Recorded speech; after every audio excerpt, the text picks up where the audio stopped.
Good morning, Kathy Vick, Deeply Awake. Well, it's August 1st, everybody. Whee! I'm having some things going on internally, and I want to discuss them because, well, you all know my contention. I'm not the only one. So my contention is that because the energy is the way it is, and because I'm built the way I am, and because my job seems to be that of, I don't know, megaphone operator, I don't know, exhibitionist, I speak. But I've been reflecting on that. You know, it's 5 months today that I left my job. And I'm thinking, 5 months? I've been supported like a queen, well, not like a queen, my son can attest to that, but really we've been so massively supported. It's just uncanny. And I'm thinking this morning, well, okay, wait a minute. That impossible thing happened. Okay. And during that time, I went on camera and did all that stuff. That happened too. And then from there, it just kind of grew. Because it is also a first day of work too.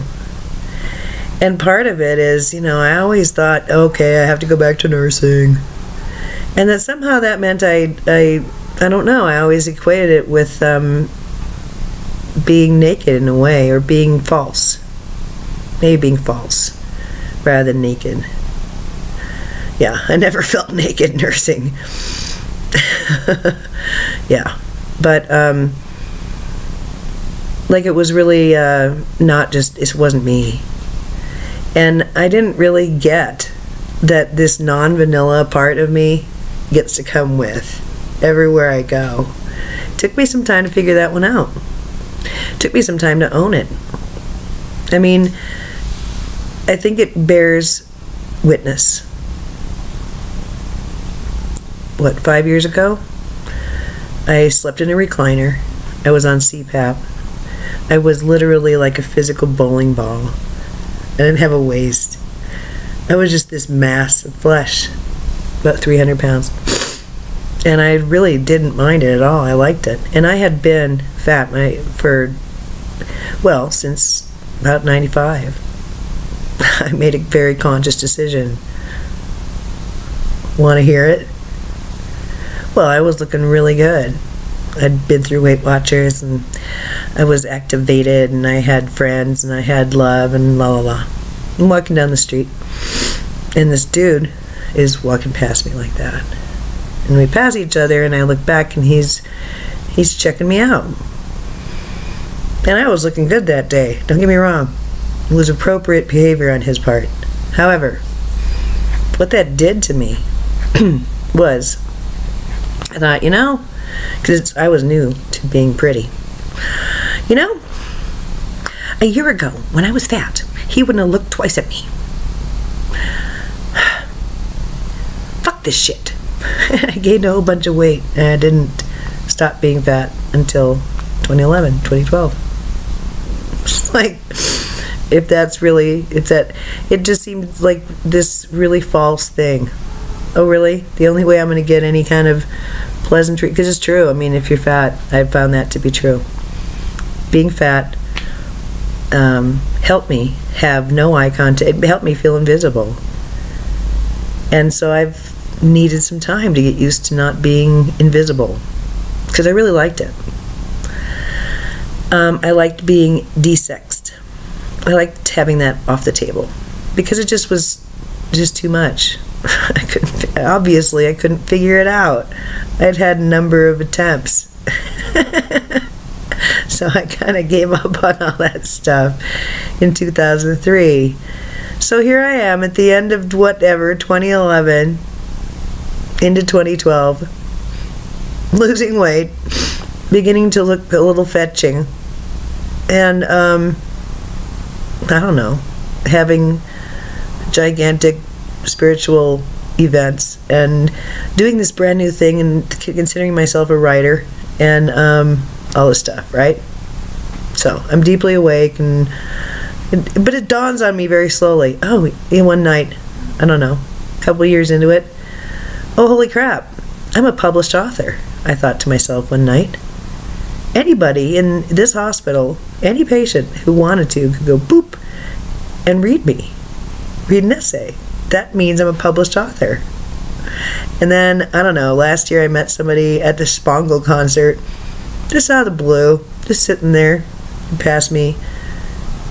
passed me a joint and asked me who I was or what I did or whatever. And I mentioned Deeply Awake and said, oh wow, I read you.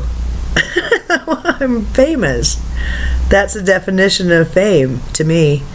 Being in a really cool environment and having somebody really cool say that they know me and read me. What? So, alright. From the outside, you might see all of this. I get that. Then you might see somebody who's sparkly and effervescent or weird or whatever.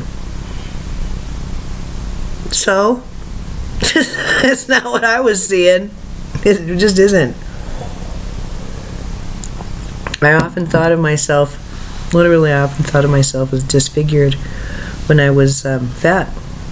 I felt I disfigured myself. It wasn't like I felt like I could do anything about it, but that's how I felt about my body.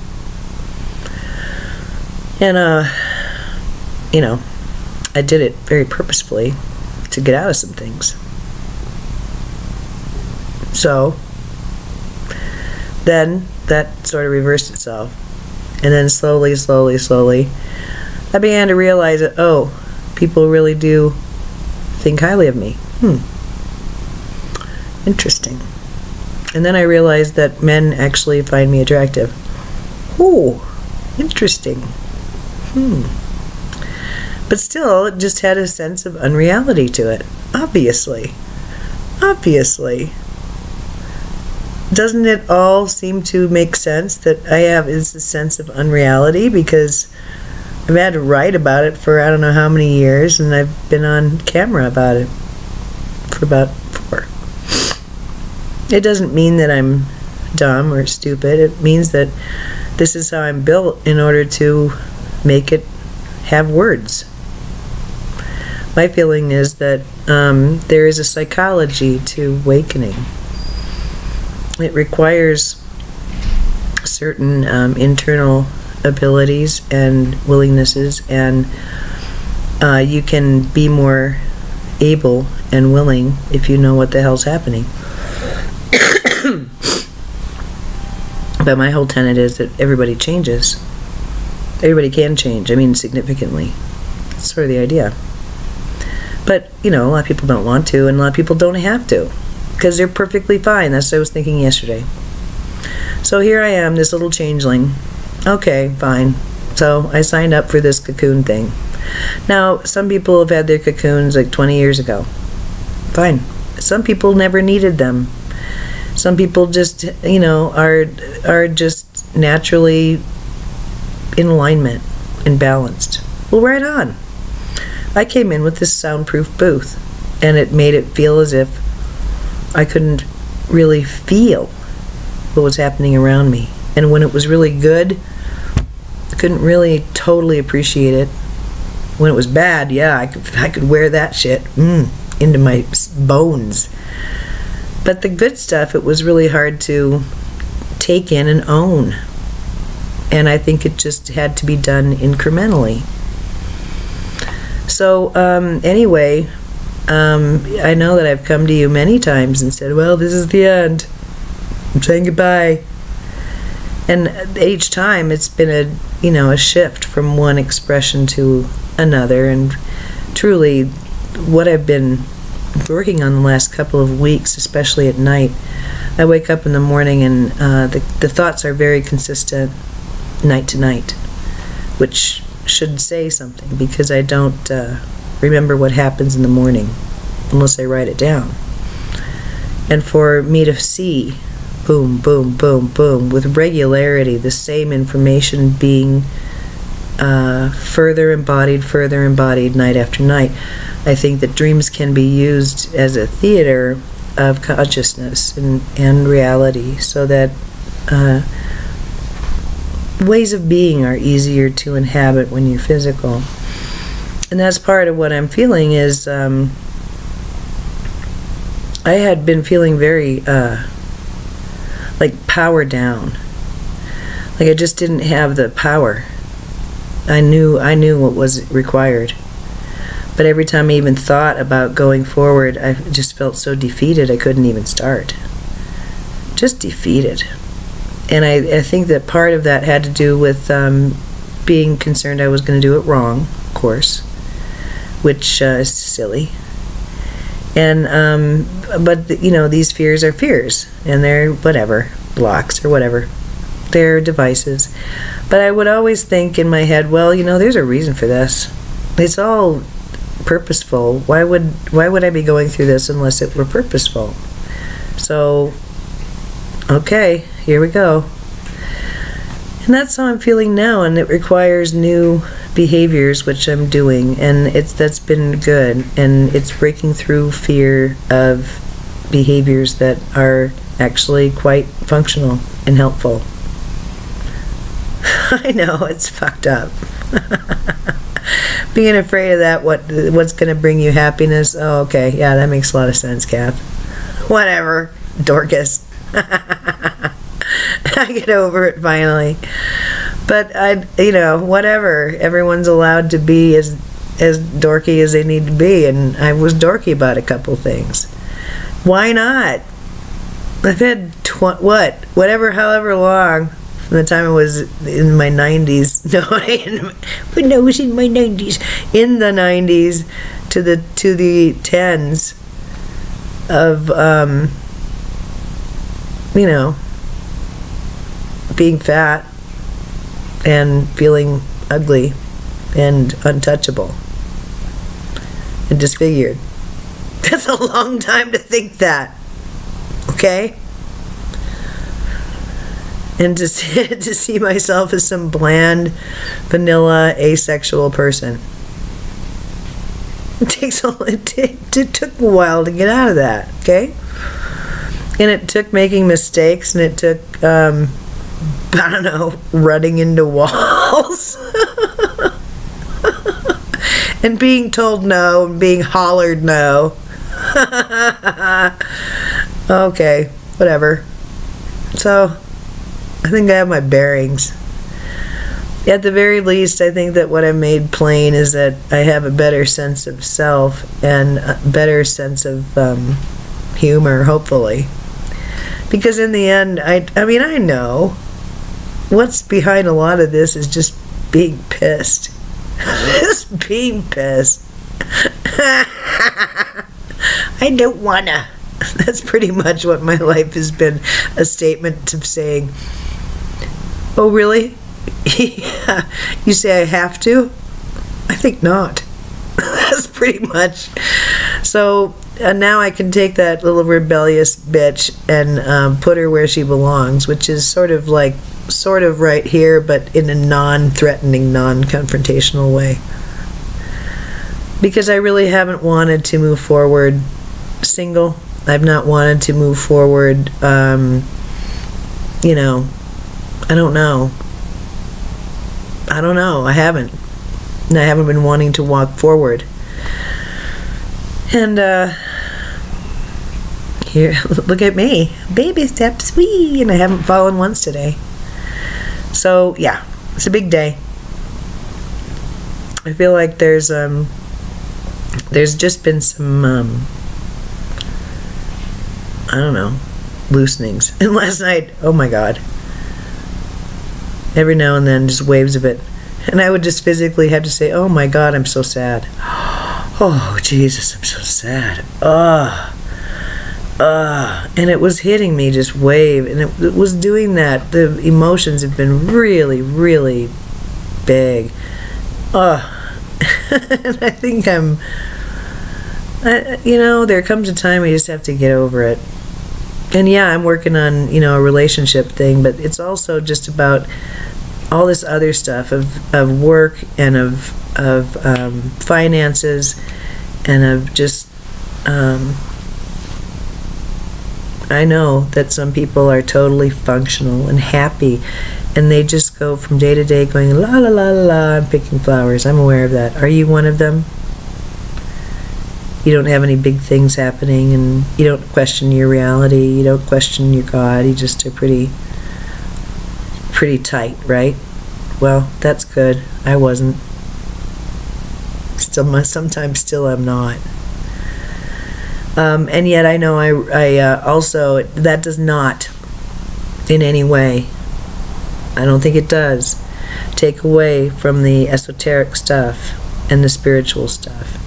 And sure, I think with the timing, the channeling has changed its tenor, but really I want to do some more writing channeling, see what they have to say that way, and play a little bit with that too. But this is really, this portion of the programming has been about getting in my body and really getting rid of the idea, this notion of them. And that's happening too, because it's just, I don't want to report it that way.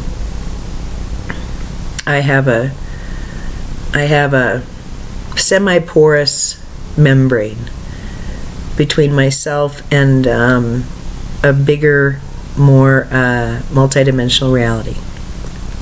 And depending on my mindset, it depends on how much I can be aware of, because that's my natural state, that big, big, big. And if I get hung up on stuff like limitations, then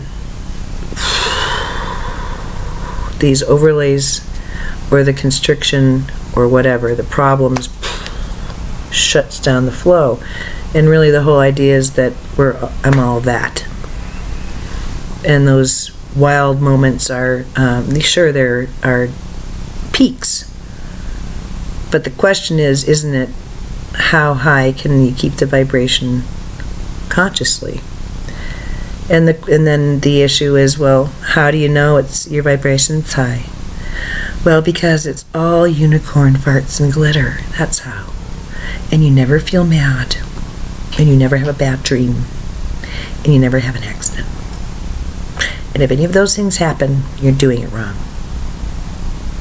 Well, I think to some degree that's what we hear in the New Age community sometimes.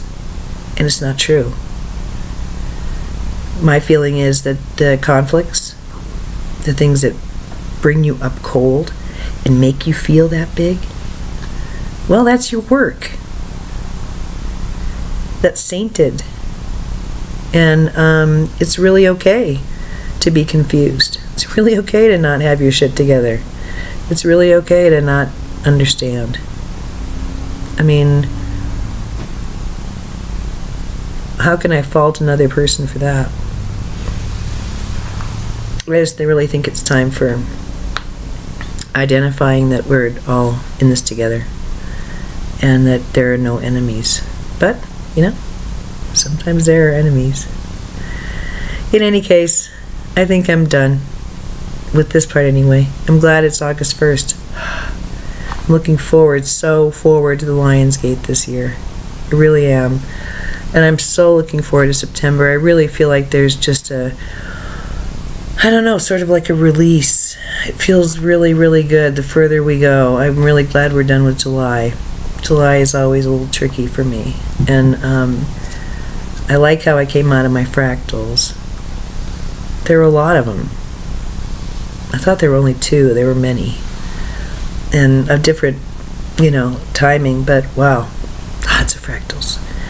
So I feel like I've just sort of, like I've been saying, I feel like I'm sort of resting, but what I wanted to mention is that, first of all, the dreaming work has been really instrumental in helping me to anchor new things, and it's by writing it down and then spending some time with it that's really helped a lot. And the other is to just push through the resistance anyway, to just feel the fear and do it anyway. And that's the hardest, for me, that's the hardest thing in the world, because that fear is some of it's very primal, and it's all very silly. It's just thoughts, do. But we all have fears. We all have blocks. We all have things that we're not gonna do ever, and or that we really want to do but we can't do somehow, like me rearranging my furniture or whatever, going to work, whatever.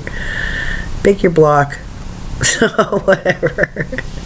I think this is the time of identifying blocks for what they are, which is really, it's not like you come into human form and you have to visit the block department to get your blocks and then you get to relive them out. No, we get to choose them, and they're logical syllogisms for the most part, and they're based on survival things that don't make any sense compared to what's going on.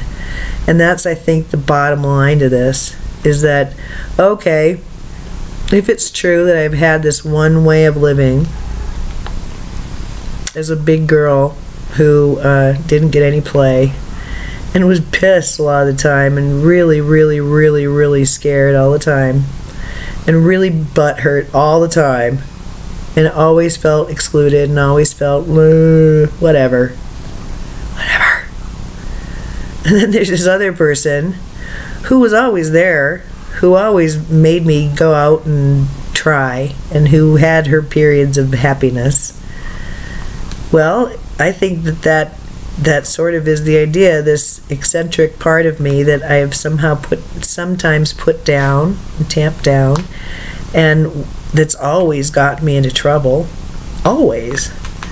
That's who I really feel more comfortable as. And it was the discomfort of all of the controls and all of the fitting in and this other life. So I can't fault anything, but I really do feel like there are releases here, and it's really okay. And so what if it's okay or not okay? It happened. That's my reality. On August 1st of 2016, I look back and, like 4 years ago, I took my first vacation of 12 years, road trip. I was literally seeing and hearing things all the time and being swept away in blissful rapture of a spiritual nature, and have been. I live there now. It's just my reality. So as a result, things are going to change, and things have changed. Doy. That's the idea, sitting on my bed this morning. Yeah. Roger that. Things really have changed. And a lot of it comes down to self-definition. I define myself as ugly, disfigured, socially inept, not liked. And I really wasn't. I mean, my friend Sunny and I both comment on it, that even a couple years ago, it was very unpredictable. We could go into a place and be like completely not only ignored, but have a hostile reaction from the crowd. It's like, and that happened a lot in that energy. It just did. It's not happening as much.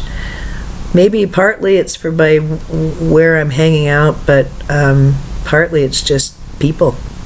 They're changing. It's nice. I like it. And I'm, of course, changed in a little less of all those things. Angry, scared, hating myself. Okay? So, you know, what the teacher said might not have been too far from the truth.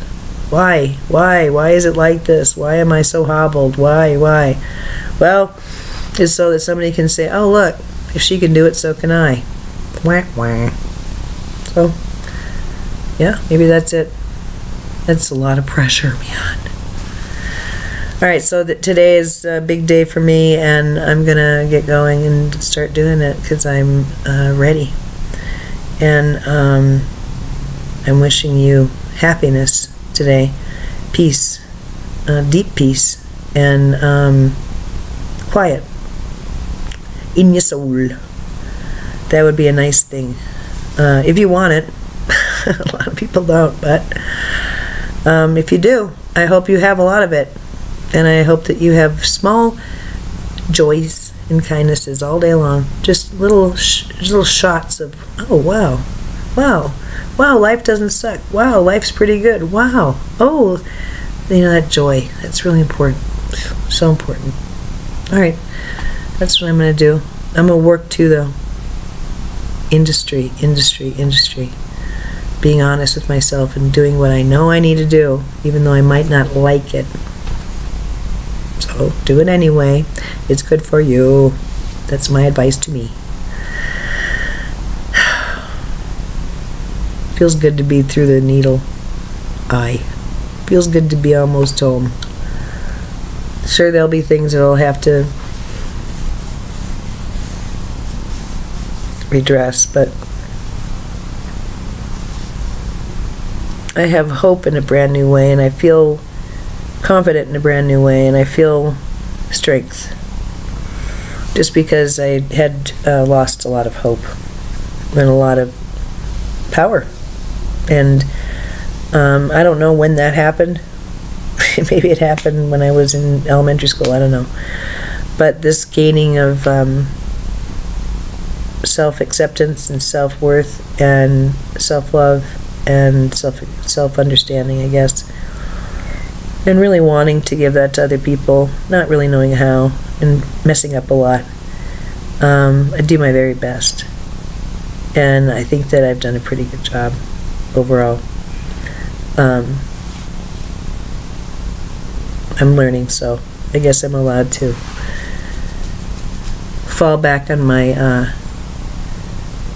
the excuse that I'm in process. We all are in process. So no harm, no foul, right? Basically. Alright, so I'm gonna go do my thing, and I hope that you've got a great day going for you, and that is that.